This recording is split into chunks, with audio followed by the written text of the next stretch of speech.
daloy ng ekonomiya or circular flow model. Diba, sa economic model ay arawan sa kaya ng iba't ibang kasapi sa ekonomiya.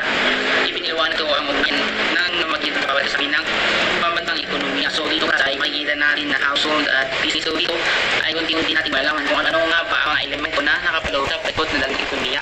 So handa na pa kayo, class? Okay, kung handa na kayo.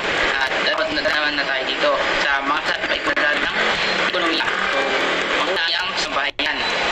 So sabi dito, binulang mga consumer sa may-ari ng produksyon, magamit kalakal at serbisyo. So tayo po yan.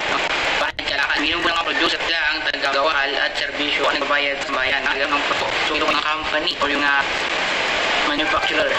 So pamahalaan naman ng ngunit at nagkakaroon ng serbisyo at produkto pampubok. So pamahalaan din yung ating kung saan ating yan yung kapta natin hanggang sa pamahalaan. So yung kalaman natin nila makakilisa yan. So ang panghuli ay yung insyong pinasagundok ng ipan at nagpapautang ng pundo.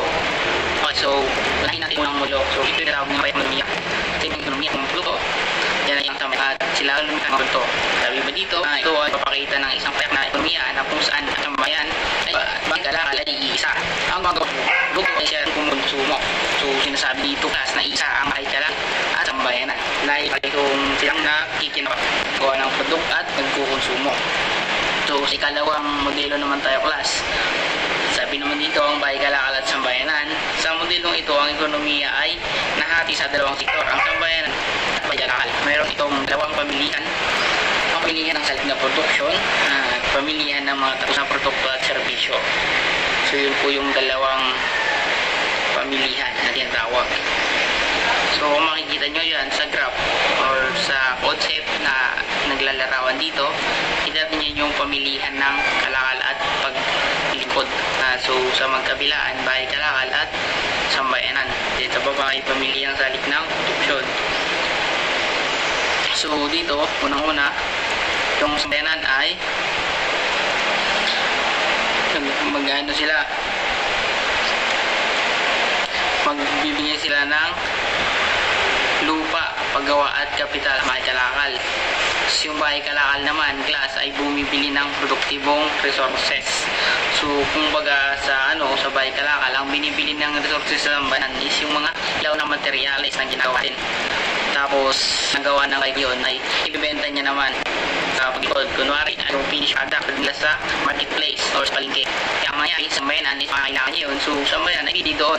Kaya makikita natin na umikot lamang yung ating ekonomiya, di ba? At balance siya. So naiintindihan ba, class? Okay, magaling. Kung naiintindihan, ay dumako na tayo sa ikalawang topiko. Ay ikatlo pala, class. Ikatlong modelo, pamilihang pinansyal. Sa ikatlong modelo, ang kita ng pambansang ekonomiya ay maitakda ng buwang gastusin ng sambayanan, bahay kalakal, kasama na rin ang susikat pamumuna ng bahay kalakal at ang kita na sambayanan sa pag-iimpok. Ang paglago ng pambansang ekonomiya ay nakapatay sa pagtaas ng produksyon. Ang pagtaas ng produksyon ay nakapatay sa paglaki ng pamumuhunan. Ang pag-impok ay pagpaliban sa paggastos sa sambayanan para sa kanilang mga pangangailangan para sa hinaharap.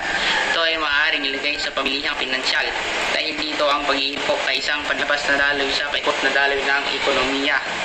So class, sinasabi lamang dito na kung kanina ay sambayanan at bahay kalakal pa lamang, ngayon ay sumama na dito si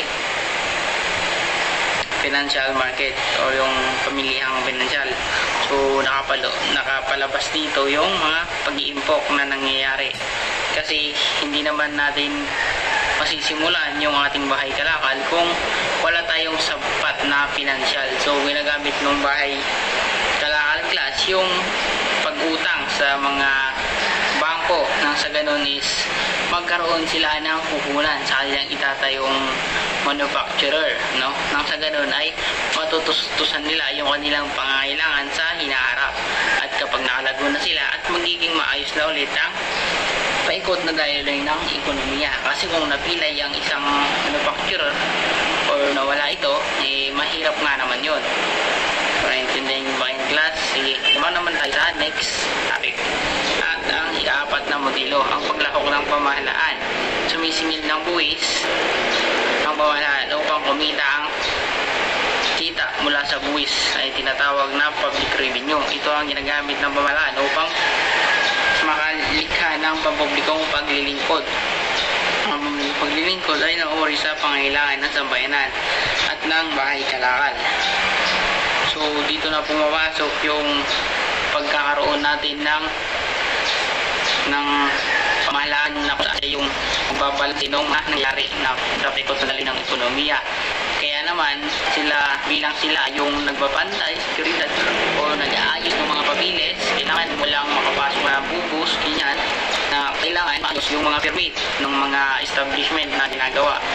Kaya sila pumasok yung pamahalaan kasi sila yung nagko-control sa ating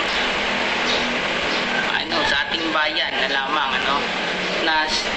at ginagawa nila yun dahil sa nagbibigay tayo ng buwis sa kanila nang sa ganun ay masuklian naman natin yung kanilang ginagawang paglilingkod sa atin sa bahay kalakal at sa sambayanan.